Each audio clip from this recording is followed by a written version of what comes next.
There are a billion names for parents to choose from when naming a child. There are also, however, over 1 billion people in the world to claim these many names.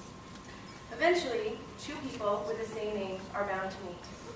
It's really a pretty regular incidence.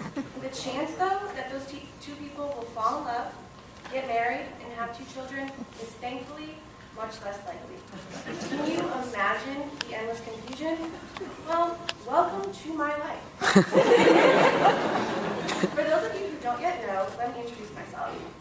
My name is Ashley, and I'm the daughter of Terry Bliss and Terry Bliss.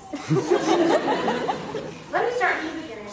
Many years ago, 2 completely unaffiliated couples, both of whom would become my grandparents in years to come, began their search for possible baby names for their firstborn child to be. Coincidentally, these couples decided upon the same name for their child, Terry. Growing up in small-town Cooperstown, the 2 Terrys knew each other, went to school together, shared some of the same friends, developed a little crush for each other, and went to their senior prom together. That event, the senior prom, is where I have been able to pinpoint the start of all my family's troubles. After high school, the Terrys went their separate ways to go to college. One of the Terrys went to Suco in hopes of becoming an English teacher, and became best friends with her roommate, a girl, believe it or not, also named Terry. 200 miles away, the other Terry was a lonely geography major who missed his girlfriend. Terry packed up his few possessions and transferred from Rockport to Suco to be reunited with his love. From that point forward, the 2 Terrys became almost inseparable. Now, keep in mind that at this point in my story, the 2 Terrys still had a slight distinction between their 2 names. Because they were not yet married, my mother used her maiden name, Terry Drake, while my father was known as Terry Bliss. My father has always loved to shake things up a bit, and that's exactly what he did when he asked my mother to marry him in 1979. I want you to all close your eyes and imagine that you're my parents' wedding. I, Terry, take you, Terry, to be my lawful wedded husband/wife. Do you, Terry, take Terry and promise to love, cherish, and honor? Oh my gosh. Until death do you part? Remember the endless confusion I mentioned earlier? Well, here it was at its prime. It would be confusing enough if my parents lived alone with no one but each other, but like I said, my family always likes to keep things interesting, so they decided to drag 2 children into the already present confusion.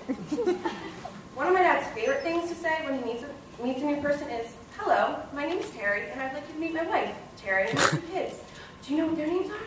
Scott and Ashley. When people first find out about my parents having the same name, they react in many different ways.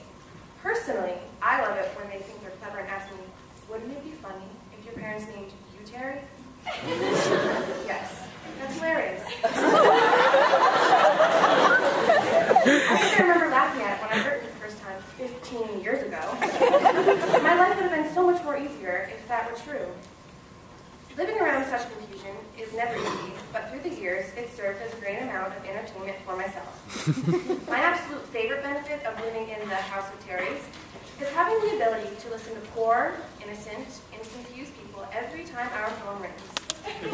The phone rings and I hear, "Hi, is Terry there?" Let the fun begin. I ask, "Which one?" Silence. Terry Bliss? They answer. Really? Oh, thank you for clarifying that for me. I figured that if someone doesn't know my family well enough to know about the 2 Terrys, they shouldn't be calling my house in the first place. That night I replied, "Yes, my parents have the same name." Endless laughter usually comes from the other end, but yet the person is still unsure of with which Terry they would like to speak.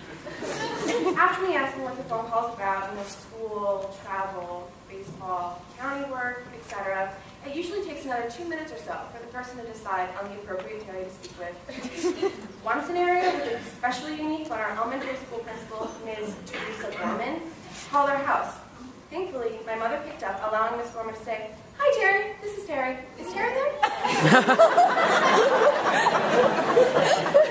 The whole Terry situation got so much more interesting for me after I entered high school, and some kids decided to start calling me Terry, because things weren't apparently confusing enough. I've heard it all.